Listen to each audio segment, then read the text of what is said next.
It's the mid-1980s, and you've heard the magical words, "You're going out to eat." Even if you had the option, a Michelin-starred restaurant is the furthest thing from your mind and the last place you would choose. You want the meal option that is not only burned into your mind, but your taste buds. A burger, fries, and soft drink. But where will you go? One place has the menu items you like best, but the other has the toys you're desperate for. One has an amazing playland, while the other has the biggest burger your young mind has ever seen. These are the decisions taking place all across the country, as a battleground has been forged to compete with our loyalty and our wallets.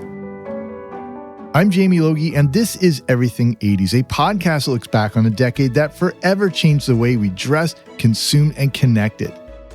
And today, it's a trip back in time when fast food restaurants changed the game and the market, all based on a piece of meat between two pieces of bread. This is the history of the 1980s Burger Wars.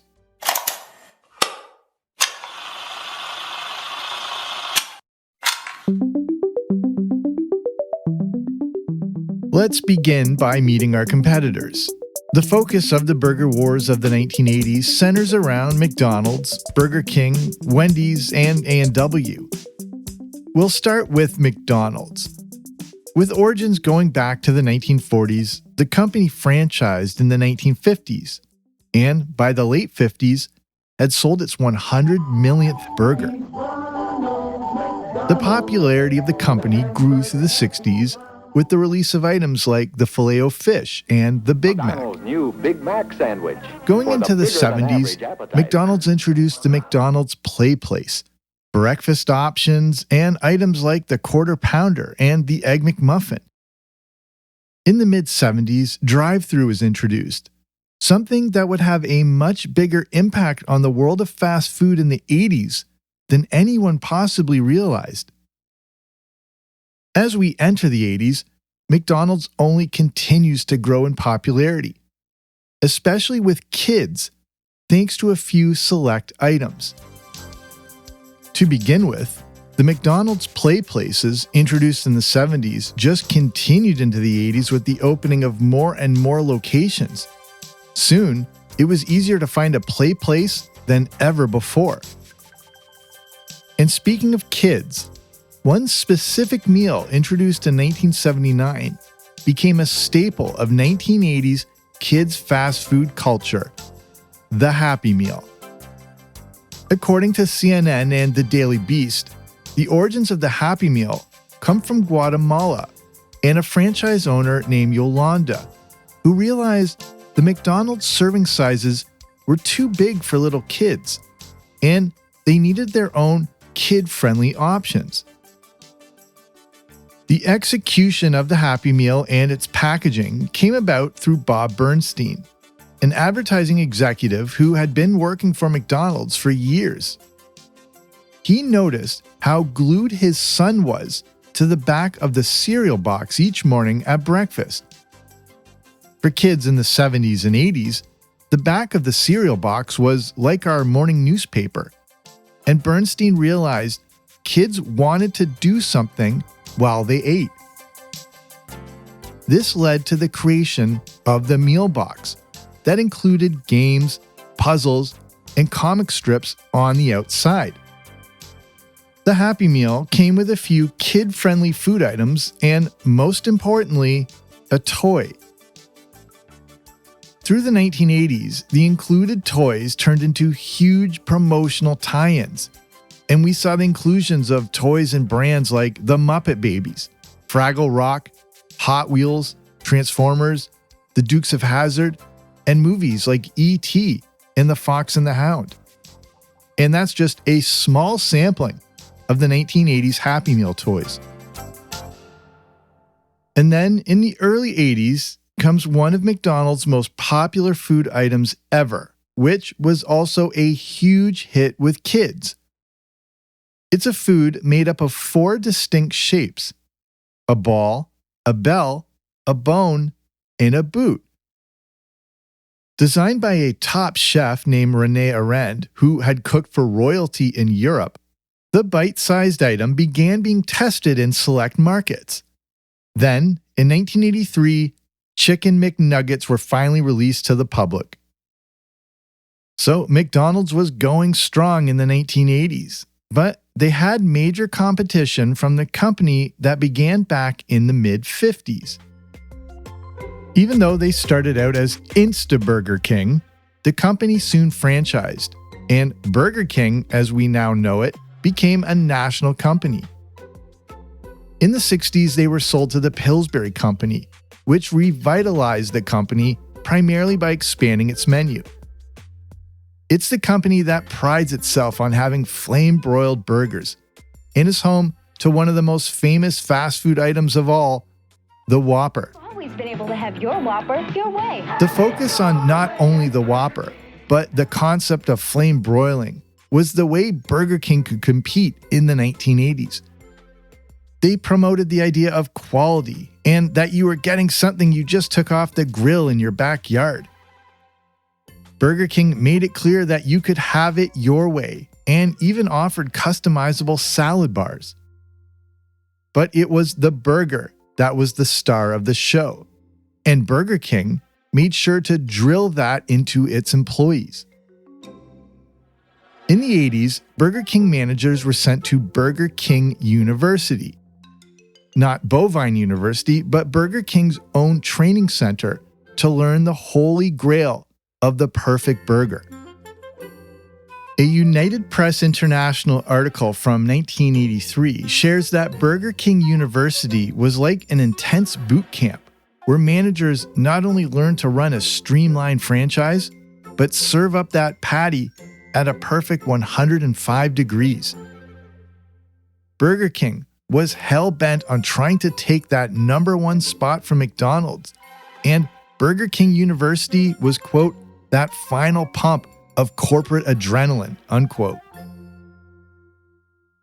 At this point in the 80s, Burger King was growing at a rate of 240 to 250 new locations each year. They were laser focused on not only taking down McDonald's, but all of fast food. Referring back to that UPI article from 1983, Burger King employees were delivered a patriotic message and how Burger King is a part of American history. The training concluded by making the room totally dark, while the managers or students saw pictures of the company, their competitors, who they are, when they started, and how they fit into all of it. Al Jesness, the dean, if you will, of Burger King University back then, shares that, quote, "We build up to a feverish pitch with this. At the tail end, we say, now what can you do? This is where we pump them up. It's really very theatrical. The instructor is banging his fists on the table. We put the Burger King pictures up. The lights go black and the theme from Rocky comes on. And they're going, we're going to kill these guys," unquote. The burger wars of the 1980s were very real and very intense. The two big burger companies were already a part of our collective consciousness. For example, the Big Mac jingle of 2 all-beef patties, special sauce, lettuce, cheese, pickles, onions on a sesame seed bun was as instinctual to say as reciting off your home address or phone number. The two burger juggernauts also competed against one another with various characters and mascots to appeal to kids. McDonald's not only had Ronald McDonald, but other characters connected to various foods. There was Grimace, the milkshake representative, the Hamburglar, the new McNugget buddies, Birdie, the early bird for breakfast items, the Fry Kids, and the Honorable Mayor McCheese. Through the 60s and 70s, Burger King had an animated small king mascot, and going into the 80s, had introduced the marvelous, magical Burger King. This was a real-life, Tudor-looking character with red hair and a red beard who wore a crown. There were also characters like Sir Shakes-a-Lot and a robot called the Wizard of Fries. How about a shake, Sir Shake-a-Lot? Great shake! Shakes and balloons? I doubt they're there. I'll pop one and show you it's a lot of hot there. He loves magic and food that's fun. He's got shake, shake, shake. And burgers too. For everyone. Burger King didn't have the Happy Meal and the toys that came with them, but still offered toys for kids. My favorite was the King Racer, a plastic car you assembled yourself. You then used a zip stick that pulled through the car, allowing it to race along the ground. And a toy like this was free to kids 12 and under. Burger King is where you could find the Empire Strikes Back collectible glasses, or a popular plush toy like Elf.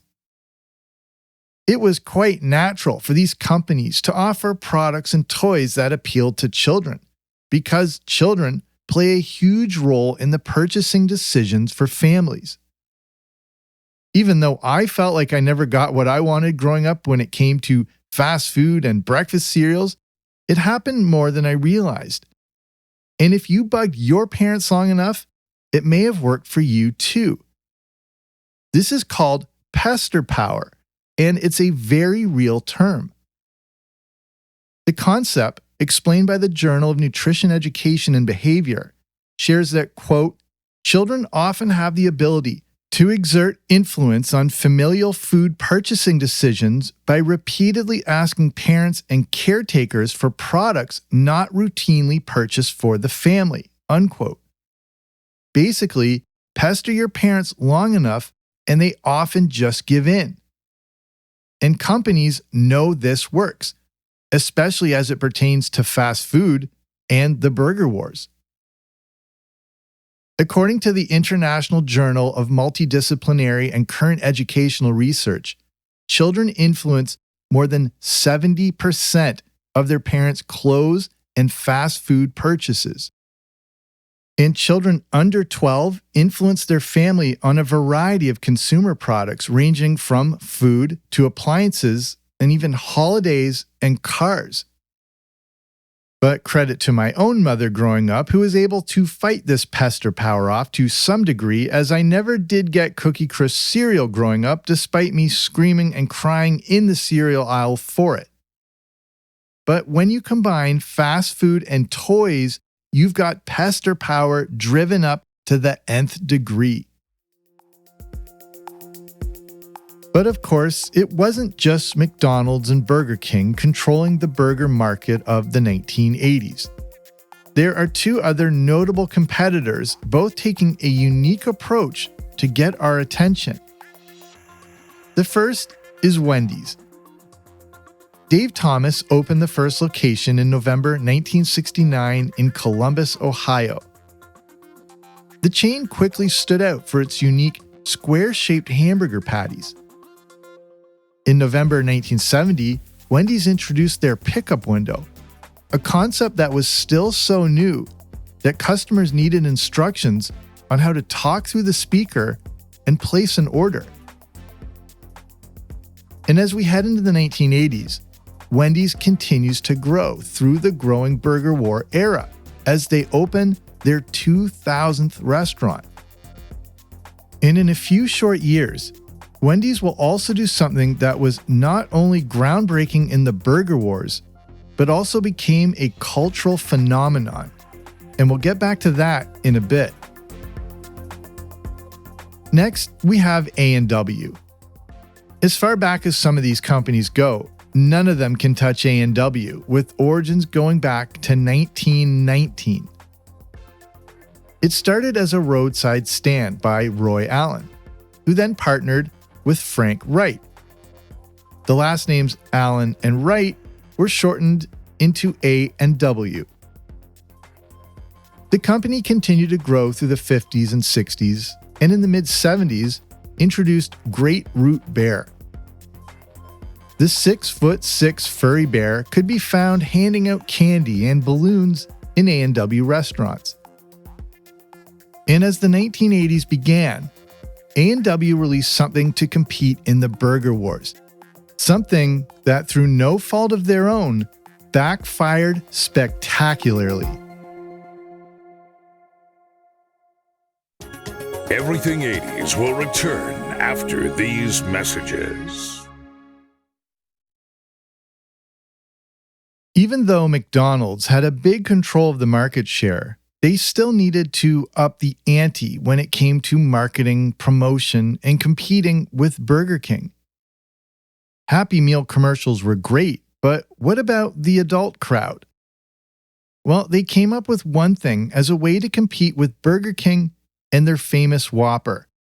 It was called the McDLT.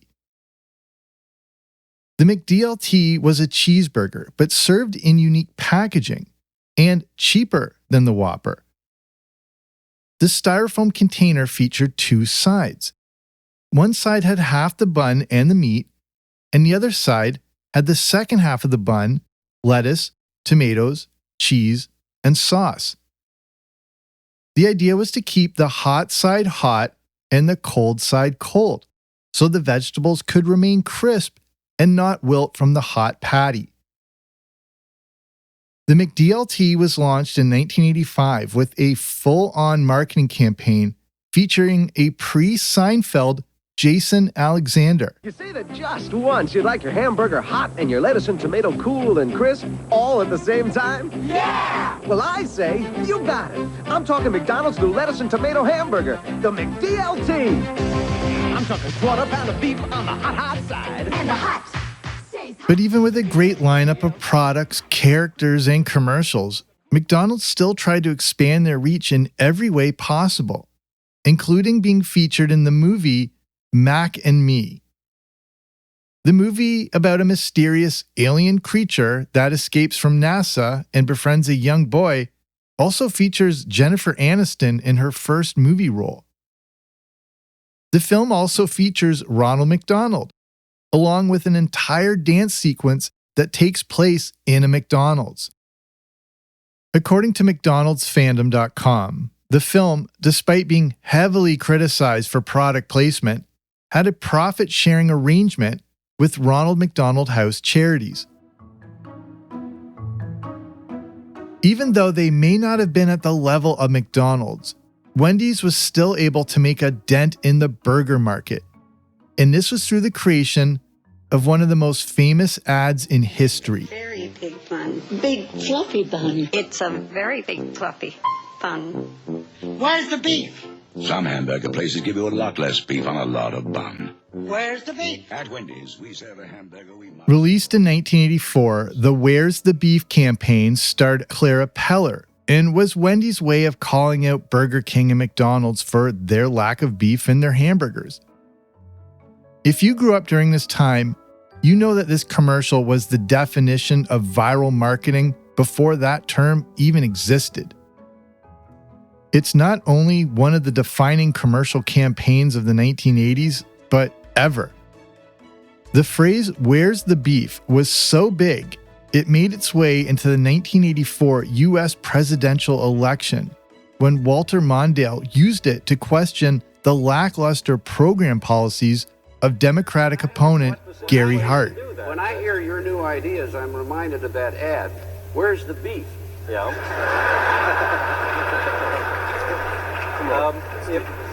If you let's keep going. Wait a minute. He's going to tell you where the beef is, or the roll. Where's the beef?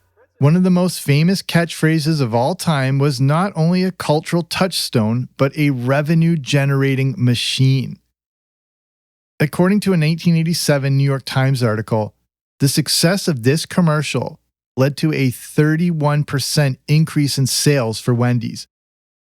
With 3 simple words, Wendy's annual sales hit the $2 billion mark, or nearly $6 billion in today's money. For a company like A&W, it was also tough to compete with juggernauts like Burger King and McDonald's. But they did come up with something they thought could get them some control of the burger market share. And that was by simply offering more. The Quarter Pounder from McDonald's was an industry standard. Why not try to outdo them by offering something larger. If Wendy's asked, "Where's the beef?" A&W would show us it was with them. This was the impetus for the A&W Third Pounder, a creation from the early 80s that backfired by unforeseen and frankly unimaginable reasons. Quick question: what is bigger, a quarter of a pound or a third of a pound? I admit that math is not my strong suit, but you've also probably guessed that a third of a pound is larger. Well, the American public didn't necessarily know that in the 1980s when A&W released the Third Pounder hamburger. Despite slogans like "third is the word," the burgers just didn't sell. But why? You got more burger for around the same price, if not less, than the Quarter Pounder. The failure of the Third Pounder is because the average person didn't understand fractions. Consumers thought a quarter sounded more than a third. Why? Because 4 is a bigger number than 3. In the book Threshold Resistance, written by Alfred Taubman, owner of A&W restaurants back then, Taubman shares how they brought in a market research firm to try to figure out what happened. A&W had a better and larger product at a better price point, and it still failed because 3 sounded less than 4. Taubman shares that, quote, "More than half the participants of the focus groups questioned the price of our burger. Why, they asked, should we pay the same amount for a third pound of meat as we do for a quarter pound of meat at McDonald's? You're overcharging us," unquote. The baffling revelation showed a company like A&W that no matter how prepared you are for potential obstacles, especially during the 1980s burger wars, there are some unforeseen things you can never prepare for. The failure of the Third Pounder, a story even shared on A&W's own website, showed companies how critical precise language is, and even a hint of confusion needs to be nipped in the bud, or it could cost you millions. But again, who could have ever predicted this issue? Interestingly, years later, McDonald's capitalized on a third-pound burger of their own, but you would know it better as the Angus burger. As the burger wars of the 80s grew, a focus on convenience became more paramount. The 80s may be seen as the era of true convenience. And there was nothing more convenient, especially for my family back then, than the drive-thru. As important as the restaurants were, the true battleground for fast food and burgers appeared to be the drive-thru. According to Business Insider, by 1987, drive-thru sales accounted for 60% of all fast food sales. Fast food, as the name implies, was already convenient. Not having to get out of your car to even get it was the height of convenience. Except for the few times when my dad paid at the drive-thru, then drove off forgetting to even pick up the food. But McDonald's and Burger King continued to go head-to-head with one another, especially in their commercials with attack-style marketing. Burger King continued to point out the superior nature of broiling versus frying. A Burger King commercial from 1983 featuring a young Elizabeth Shue asks everyone from McDonald's to leave the room so she can tell viewers that in a nationwide poll, flame broiling beat frying nearly 3-1. A few years later, Burger King put out an ad dismissing the McDLT and how you had to eat food served their way and not fixed your way like the Whopper is. Burger King continued to promote the fact that eating their flame-broiled burgers was just like taking one right off your backyard grill. Things also started to get even more cutthroat. Also in 1983, Burger King made an ad in the UK for the Whopper that also questioned McDonald's beef. The ad showed a huge hamburger that said, "It's not just big, Mac," and in small print said, quote, "Unlike some burgers, it's 100% beef," unquote. But McDonald's didn't take this lying down, and this is when lawyers got involved. According to a July 1985 LA Times article, after 5 days of testimony, Judge John Whitford granted McDonald's an injunction, barring Burger King from using the advertisement that knocked McDonald's best-selling burger, the Big Mac. The article goes on to state, quote, "But the judge rejected McDonald's claim that Burger King, home of the Whopper, had maliciously implied that McDonald's hamburgers were less than 100% beef," unquote. The burger wars were so intense because this was a multi-billion-dollar industry. According to Statista.com, sales of food and drink through the decade in the US alone generated $120 billion.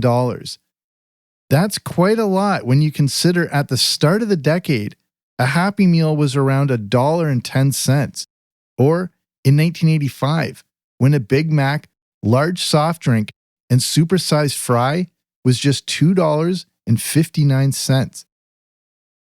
In today's money, that revenue for the entire 1980s is in the $300 billion range. But there still were some struggles during the burger wars. For Wendy's, the success of the Where's the Beef campaign eventually wore off, and the company tried some other means to get back into the burger wars. But they launched something that didn't even include burgers. In the summer of 1985, Wendy's launched its breakfast menu. According to a 1986 LA Times article, backed by a $10 million ad campaign, they tried to position themselves as the all-day restaurant. This included omelets made to order, which severely slowed down service. And in the world of fast food, that can be a death blow, especially during a morning breakfast rush. Sales were dropping, but Wendy's then introduced salad bars, and then their newest burger in nearly 17 years, the Big Classic. The Big Classic launched with an ad campaign featuring Scott Fuller, who played Nick on Family Ties, and it was meant to compete with the Whopper, the Big Mac, and the McDLT. Burger King then tried something new to boost their share in the burger market by introducing burger bundles. These mini cheeseburgers, or sliders, came in a pack of 3. According to MASH.com, this was because Burger King saw the trend of burgers going from enormous back to small, similar to the burgers from another burger-based restaurant, White Castle. To create interest, burger bundles were released for a limited time only in 1987. This was at the same time that White Castle released frozen White Castle sliders that you could buy in the grocery stores. These were incredibly popular, and at this point in the 1980 burger wars, White Castle had most definitely entered the picture. And before Harold and Kumar, there was no bigger fan of White Castle, especially in the 80s, than the Beastie Boys. Several references to White Castle were made on their seminal album License to Ill from 1986, like in the song The New Style, when they say, "I chill at White Castle 'cause it's the best." Or in the song Girls with the line, "And I can always make 'em smile from White Castle to the Nile." Burger King re-released their burger bundles in 1989, and they re-emerged as the Burger Buddy, but they proved problematic to make. According to Nation Restaurant News, whereas White Castle sliders were cooked on a flat top, Burger King's version was so small they kept falling through the grills. Wendy's and now Burger King were experiencing some significant setbacks during the burger wars, According to a 1987 LA Times article, by 1987 and going into the later 80s, Wendy's experienced their first quarterly operating loss since the company was founded. Burger King had to lay off 15% of its corporate workforce. Even though just a few years earlier, Wendy's and Burger King were riding high with 3,700 and 4,700 locations respectively, there were some struggles. By 1987 and later into the 80s, McDonald's now had around 9,400 locations worldwide and a big chunk of the $48 billion burger market. It also didn't hurt that McDonald's was outspending both Wendy's and Burger King 2-1 in advertising. But then Wendy's made a significant rebound. And this was also by capitalizing on smaller portions the way Burger King had seen. After the success of the Where's the Beef campaign and the following dip in profits, Wendy's offered something for people who didn't want a huge burger or a quarter pounder. They offered a 2-ounce burger. According to a 2012 Slate article, in the mid-80s, 20% of the company's stores teetered on bankruptcy. But the smaller burger option quickly appealed to the cash-strapped young adult market. This led Wendy's to offer other low-cost options, and in 1989, they released the first fast food value menu. In just 1 year, sales went up 25%. And with founder Dave Thomas beginning to appear in their commercials, things only continued to go up for the company. Burger King also continued to make strides, and as of 2021, they were closing in on 20,000 locations. But as the 1980s came to a close, it was hard to ignore the power of McDonald's. From the stats released on January 28, 1990, here's what McDonald's success in the 1980s burger wars looked like. Sales had tripled from $5.4 billion in 1979 to $17.3 billion in 1989. Sales outside the US grew 6 times, from $900 million in 1979 to $5.3 billion in 1989. At the start of the 80s, McDonald's had served their 30 billionth hamburger. By the end of the 80s, it had served its 75th billion. During the 80s, McDonald's even opened locations in places like subways, ferry docks, riverboats, and YMCAs. And possibly the most amazing stat, the company added 5,415 new restaurants during the 80s. That's a new McDonald's every 16 hours. Competition forces several things: creativity, strategy, desperation at times, and innovation. And that's what happened during the burger wars of the 1980s. The changes and innovations introduced during the 80s continue in the industry to this day, like commercial tie-ins for brands or movies, value menus, value pricing, aggressive marketing, and the rise of drive-thrus. The diversification of menus, along with healthier options, has carried on into our current era, with a big focus on customization and those healthier choices. If you had told me in the 80s that someday you would be able to get a kale salad at a fast food restaurant, I wouldn't have believed you. Then asked you, what in the world is kale? Promotional tie-ins with fast food seemed to be perfected in the 1980s, as our fast food choices, especially for families with young kids, were dictated by which specific toys were at certain restaurants. Today, there are even more burger options than ever before, and more ways than ever to promote them, whether that's through traditional media or online and with social media. Back in the 80s, fast food places didn't have that option, and the battleground was through our TVs in our living rooms. The 1980s is considered a golden age for the fast food restaurant industry. And right at the center of it all was the humble burger. So that's our show. Thank you so much for listening. If you like this episode, here are some suggestions for further listening from my previous episodes that are related to this one. I have an episode all about the pizza wars of the 1980s that pitted Little Caesars, Domino's, and Pizza Hut up against each other. I also have a previous episode about Rax, a fast food restaurant that went the route of being adult fast food. If you remember the commercial spokesperson called Mr. Delicious, you know what I'm talking about. But besides those, there are plenty of other episodes for you to dive back into to remember all these great things from the 1980s. And if you haven't already, be sure to subscribe to the Everything 80s podcast wherever you listen to podcasts so you don't miss out on new episodes. Thank you again so much for spending your time with me here today. It means the world to me. So I'm Jamie. This has been Everything 80s, but I'll be back soon with a new episode. Don't you dare miss it.